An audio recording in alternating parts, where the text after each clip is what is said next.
La semaine dernière autour du monde. Bonjour mes amis, je suis ici pour partager les merveilles, les nouvelles et les faits marquants, les plus intéressants qui se sont produits dans le monde la semaine dernière. Êtes-vous prêts à écouter? Numéro 1. Certaines personnes ont affirmé avoir vu des objets volants non identifiés, ovnis, au-dessus du Capitole. Ces ovnis ont été décrits comme extrêmement brillants, se déplaçant à la vitesse de l'éclair et planant dans le ciel pendant un temps considérable. Un vétéran de l'armée de l'air qui prenait des photos et des vidéos près de la Statue de la Fierté a affirmé avoir filmé 4 ovnis.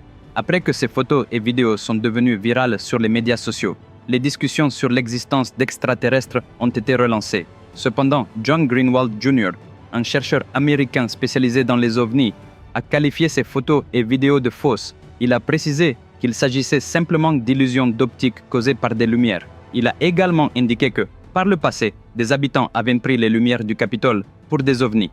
Malgré l'explication de John, l'intérêt du public pour les ovnis n'a pas faibli.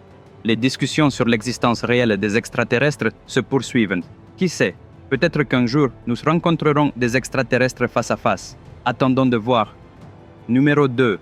Albert Einstein et Stephen Hawking avaient tous deux un QI de 160, un chiffre autrefois considéré comme inégalé.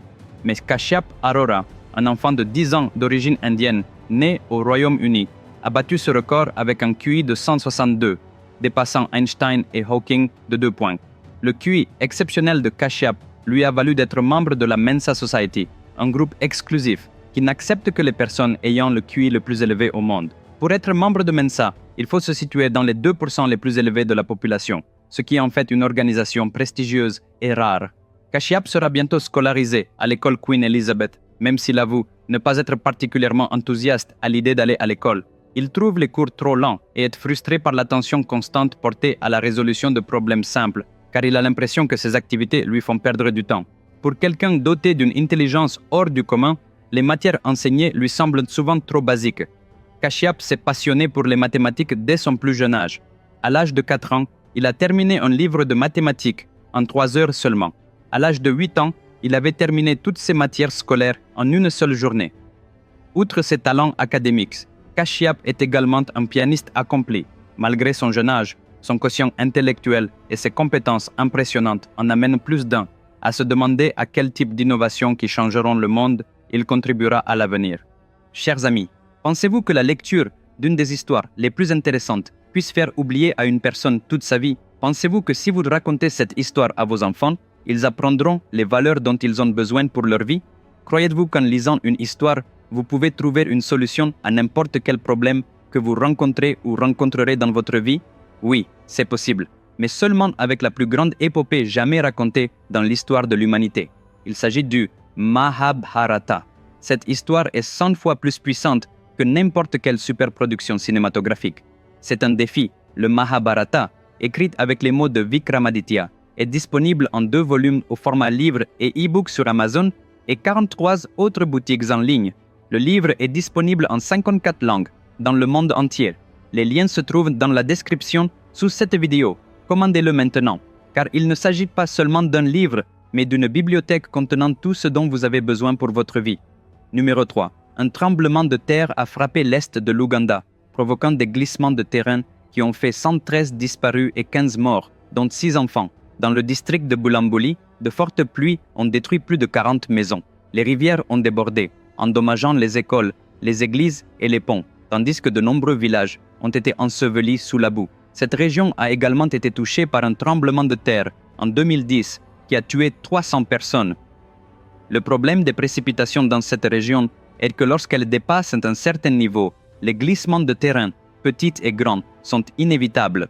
Cependant, les terres agricoles ancestrales ont une grande valeur sentimentale pour la population locale. Malgré les difficultés, ils hésitent à quitter leur maison. Mais aujourd'hui, alors que leur vie est en jeu, ils commencent à partir. Rien qu'en 2024, des milliers de personnes ont été contraintes de quitter leur maison et leur village à cause des fortes pluies, des inondations et des glissements de terrain. Parfois, il vaut mieux se fier aux faits plutôt qu'aux émotions et continuer à vivre. Numéro 4. Avec les progrès de la technologie, nous sommes devenus très dépendants d'elle. En fait, nous la suivons aveuglément, en négligeant souvent nos propres compétences. Par exemple, si nous faisons une faute d'orthographe et que nous voyons un soulignement rouge nous nous contentons de taper pour la corriger sans vérifier ce qui n'allait pas exactement ou sans en tirer des leçons pour que cela ne se reproduise pas. Nous sommes tellement dépendants de la technologie que nous ne prenons même pas la peine de vérifier. De même, personne ne voyage aujourd'hui sans utiliser Google Maps. Nous ne prenons même pas la peine de vérifier si l'itinéraire suggéré est correct ou non. Nous faisons tellement confiance à la technologie. Mais cette confiance aveugle dans la technologie a conduit à la perte de 3 vies. Dans l'Uttar Pradesh, en Inde, 3 jeunes hommes roulaient sur un pont en utilisant Google Maps, mais ils ne savaient pas que le pont était incomplet.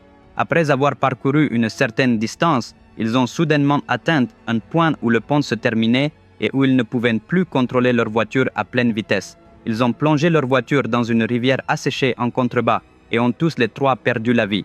Nous devons être prudents lorsque nous conduisons sur des routes inconnues et en cas de doute, il est préférable de conduire lentement. Numéro 5. Lorsque nous voulons nous rendre dans un autre pays, il y a généralement 2 façons de procéder. L'une consiste à obtenir un visa, l'autre à voyager illégalement sans aucune permission. De nombreuses agences aident les gens à voyager illégalement. C'est le cas de Rajendar, un passeur de clandestine. Après avoir été arrêté par la police et avoir fait l'objet d'une enquête de plusieurs mois, il a avoué avoir fait passer illégalement de la frontière canadienne à plus de 500 Indiens pour les emmener en Amérique. Mais comment cette affaire de trafic d'êtres humains a-t-elle été révélée? Tout a commencé avec une famille qui rêvait de s'installer aux États-Unis. La famille a décidé de voyager illégalement parce qu'il était trop difficile de le faire légalement. Ils étaient originaires du Gujarat, en Inde, Jagadish Patel, sa femme et ses 2 enfants. Après bien des difficultés, ils sont parvenus au Canada et prévoyaient de franchir la frontière américaine cette nuit-là. Ils pensaient que s'ils parvenaient à passer cette nuit-là, leurs rêves se réaliseraient.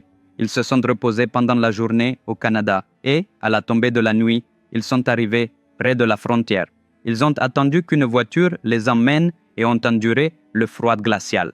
Malgré le froid insupportable, ils continuent d'attendre. Les heures passent, mais la voiture ne vient pas. Ils ont attendu dans la neige jusqu'au matin. La voiture est finalement arrivée le lendemain, mais aucun des membres de la famille n'était encore en vie. Le froid mordant a eu raison d'eux. Jagadish Patel, sa femme et ses enfants sont morts. Rajendar, qui était responsable de cette négligence, a admis l'année dernière à la police que cet incident tragique s'était produit à cause de ses actions. C'est vraiment déchirant. Mes amis, le prochain épisode aura un contenu d'un tout autre niveau. Ne le manquez pas, nous nous retrouverons mardi prochain à la même heure. En attendant, commandez dès maintenant mon livre sur le Mahabharata. Les liens se trouvent dans la description ci-dessous. Et si vous n'êtes pas encore abonné à ma chaîne, n'hésitez pas à le faire. D'ici là, prenez soin de vous. Bye bye.